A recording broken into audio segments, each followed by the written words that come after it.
Hello everyone, as the channel grows thanks to you, I decided to create a video of frequently asked questions which grows maybe even in the faster pace than the channel. Topics which reoccurs in the comments, in direct messages, as well as answer one of the main important things, what I do for the living. With that being said, my name is Tomas Bumbulevičius, aka Tom10 Crafted, and I am from Lithuania.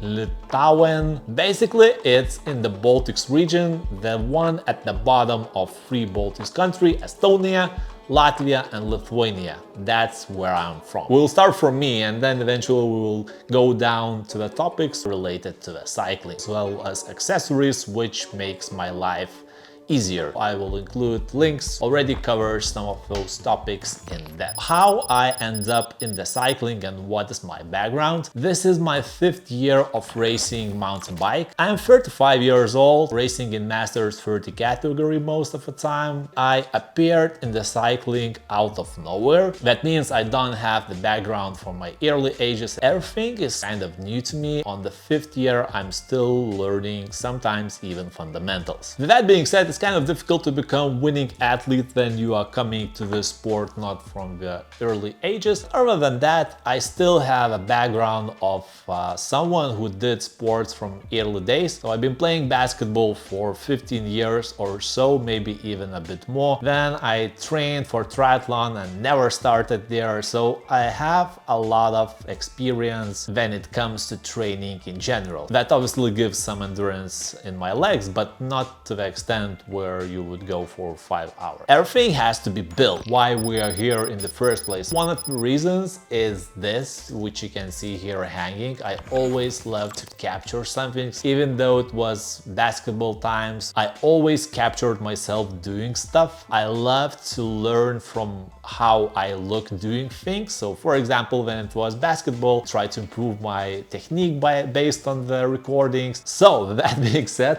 I also always loved to have on-screen graphics which reflect something which is being done. So when I started riding bikes, I decided that it would be nice to create some on-screen graphics which reflects to GPS data. That's how the channel was born. That perfectly lands us what I do for the living. So in the first place, I'm motion graphics designer. In the second, well, actually it's already shifted in the current days. I'm video engineer who works in the automation field. So when you look at my channel, it's Tom10 Crafted, where Tom10 reflects my professional nickname, and crafted is, well, everything you can see in this channel is created and crafted by me. So I'm kind of thinking about it as a craft. So in order to create nice videos, you need to have great footage. I'm always using the latest GoPro models, the reason being why I choose the latest over the previous generation. You want it or not, they still introduce some features and changes, which in the end of the day makes the quality better. And my motto is you have to do the best what you can do at the current time. The reason why I choose the latest cameras in this instance, the time is precious thing and you don't want to ruin your memories with poor quality footage. So that's basically the main reason why I always go with the top latest cameras, to make sure that they have the best stabilization, the best quality, etc. Having the camera is only one piece of a puzzle to make the onboards. In the cycling, most often, unless it's XCO, the durations are more than 1.5 hours, and that means that you need something which would allow you to charge the camera. Option 1 could be just changing the batteries while riding.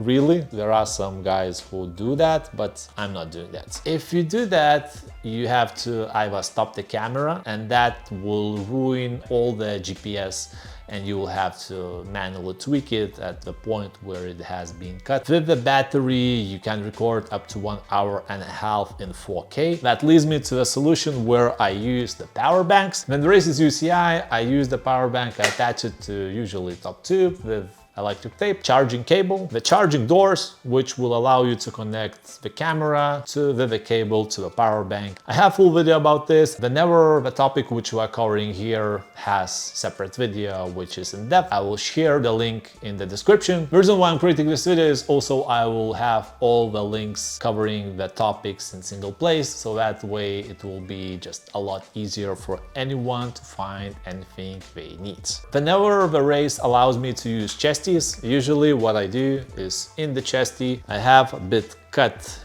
in the back pocket. Power bank slides in easily, connect the cable, you move it through the casing here, enough gap to do that. The power bank just sits in the pocket. I don't know whether it's handy for you or not. For me it works and it has zero discomfort. You can testify it on your own and maybe you'll find a different solution. What mount do I use to record? That's also a very important thing, because personally I hate when it's here or here or here when it's not central. Seeing the wheel aside is, in my opinion, ugly user experience. That's how we have onboards with symmetric videos. It's important thing to mention that it's a bit complicated. It's IC cockpit, that means it has attachment at the bottom. That's great. Second thing, I have key edge mount here with the GoPro. All you need to do if you have IC Fraser handlebars, buy key edge by Synchros. Big size if you need bigger Garmin device. Normal if you have 5th or 8th series of Edge or Wahoo smaller versions, etc. So we covered that, but the problem here is that if you want to connect the camera, depending on which degree handlebars you have, here it's -30, and also depending on the stem length, the camera might touch the frame. What I did in the past is use just Garmin mount extensions to offset the distance from the headset tube. I hated that solution, the angle was changing, etc., so I dismissed that. Instead, I bought a different extension, also from Key Edge, which allows to make a different offset from this distance. Handle is far stretch in front. You can also use it for the lights if you have any from Synchros, or not necessarily, which has that GoPro type of attachment. It's also a good solution because it offsets the distance from the cables as well. And even though in Colina Triste I had a bit of issues because the number was there and it was touching the camera, so it's still not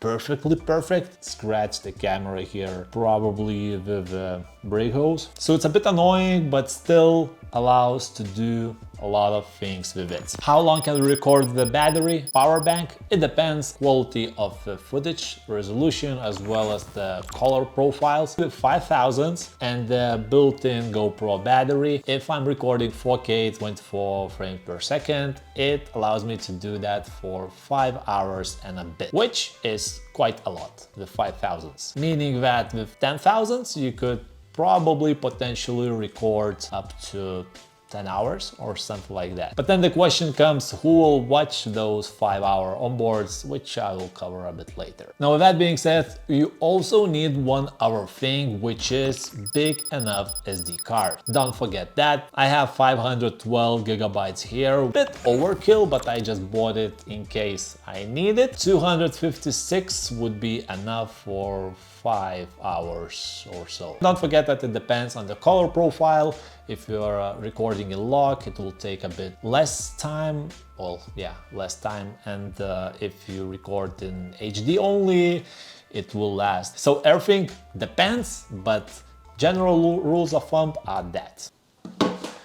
We are facing technical difficulties in Madrid because it's hot and camera is overheating. Ay, ay, ay. So we covered the camera, and other question which very often is being asked: what software do I use to create on-screen graphics for data layout, Strava segments, etc. So it's all custom created by me, programmed, etc. That's what I do in my job, and that's how I put that stuff into my hobby. So it's not software which is available for public. I'm not sure whether it will ever be. If you want to have on-screen graphics, you can check Telemetry Extractor. I will leave links in the comments, which I'm affiliate with him, but I think that he has the best tool for the job, which is available for public. That's what I do for work, and everything which is in the on-screen graphic programmed to get the Strava data about segments, leaderboards. There are a lot more things in that stuff which I'm not even going to jump in. Just to give you a brief understanding, it's custom, it's not available for public. That leads us perfectly to the other topic, why this channel exists in the first place and who will ever watch 5 hours on board. In the beginning, my goal was to just create videos, do on-screen graphics, and that's pretty much it. So once I started racing more in Lithuania, I decided that it would be nice to showcase what races are there and maybe attract some people from abroad, at least from the neighbor countries. That was kind of my main goal in the beginning. It would have been like that for remaining of my cycling career, which, if we can call it this way. But once I started moving to Latvia, Estonia, Poland, I realized that there's very slim chance that people from those places will come to Lithuania just to race, because they have their own leagues and they are even maybe sometimes significantly better than what's available in Lithuania. Absolutely, some who is passing through might come to Lithuania, and those videos which I have our guys upload will definitely help them to decide where to go. And that's how Justina from Poland went where Scott from Australia was going to. Nonetheless, it's still nice that people can visit places based on the videos which they found. And that leads me to a conclusion that why to limit myself only on the Lithuania or surrounding countries region where I can go literally anywhere and do the same thing, showcases what's available, introduce courses to people, and then maybe they will decide to come to those races after watching those videos. So the Onboards was the beginning, then I started creating maintenance videos, etc., because I generally wanted to help people to get used to the Scots Park, because for me, it was the first fully bike and I didn't knew pretty much nothing about it, how to do those things. So I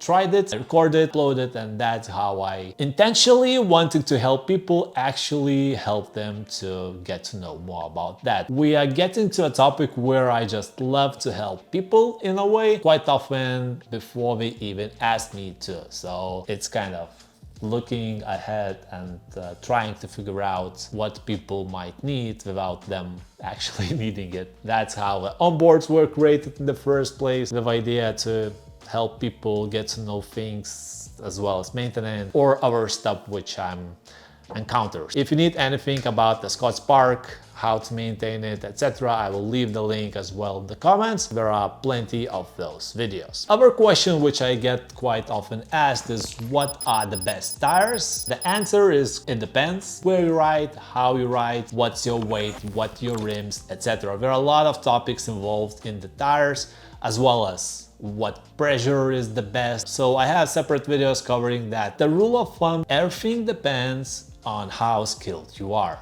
If you are super skilled, you can basically run any tires, any pressure, and you will be fine.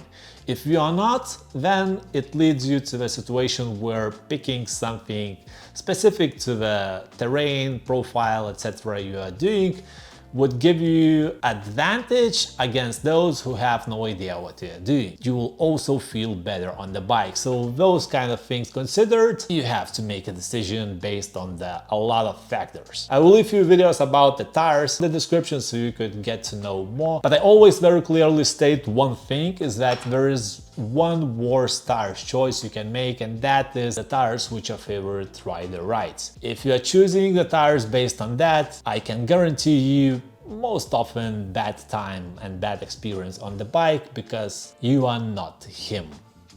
When we talk about cycling, FTP or watts per kilo is kind of the main topics in the field when we talk about how good or bad you are. So I'm 82 kilograms guy. Actually, in this summer, in hot weather, etc., I lost like 1 to 2 kilos, but I'm sure that they will get back with me eating cakes and all that stuff. Nonetheless, my FTP is around 350 watts, which equals to 4.3 watts per kilo or something along those lines. I've been riding on Stage's power meters for probably 3 years. It was XT, then XTRs, and then I decided that I want something a bit better. And that a bit better turned out to be SRM, which it's Spider PM9. It works wonders. The only maybe issue is that you need to have proprietary cable, which actually I forgot to bring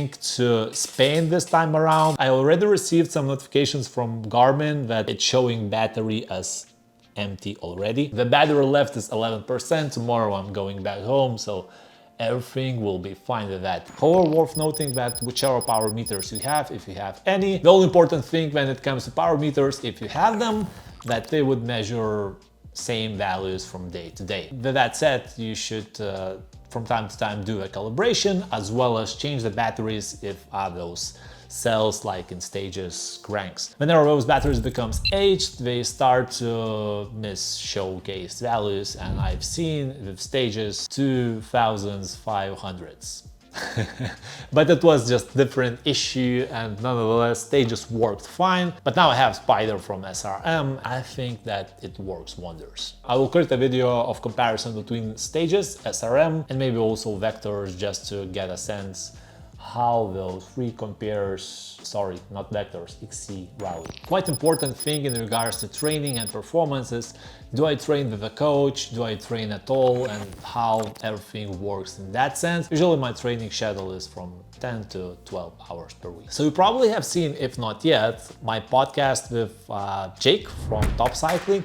So he is a training coach. If you want to learn more about the training, we cover those topics with Jake quite intensely and deeply. So I will also leave the link in the comments where you can find the podcast where we talk a lot. I said that there are a lot of videos about the bike, but I haven't said what bike it is. It's Scott Parker C Pro 2022 model, pretty much custom. Probably don't have any remaining part on the bike except seat clamp. I know for sure that that wasn't changed. And the bike has almost 29,000 kilometers, which I don't know whether it's a lot or not. It has some battle scars. It went through a lot, but it just blows my mind. In the background there was showing Colina Triste, amazing MTB stage race in Santo Domingo dos Silos, where I participated at the end of July. Onboards, like with all the races are available in the channel, it's finisher's medal. Usually I'm not a big fan of those wooden ones, but this is nice. The race is UCI, very well organized. It just left amazing experience in general, which most likely I will want to get back at some point in the future, which actually is not so often for me to say that. I did Casablanca bike race twice. It's kind of the only stage race which I did back to back. Actually, it was back to back. But with this pace of doing stage races, last year I did 6, this it's 5th one, I will run out of races which I never did in like 5 years or so in Europe. Nonetheless, this was the most frequently asked questions which I collected from the comments and messages. If you have anything else in mind, you can drop down those in the comments and I will respond them, and that will act as a library of frequently asked questions. And if you ask questions which were not covered here, but they are already covered in our videos, I'll drop the link as well. This will act as really good library. And last but not least, if you ask some question which is not yet covered and it's widespread topic, I might create a video and add the link there as well. One last thing which I forgot is, am I sponsored athlete or how the ends meet? So no, I'm not sponsored in any way, but if someone sees the value in what I'm doing and they would make a collaboration of some sort, they are always free to get in touch. Nonetheless, all what you saw up to date is basically my endeavor, and while I enjoy doing that, sharing that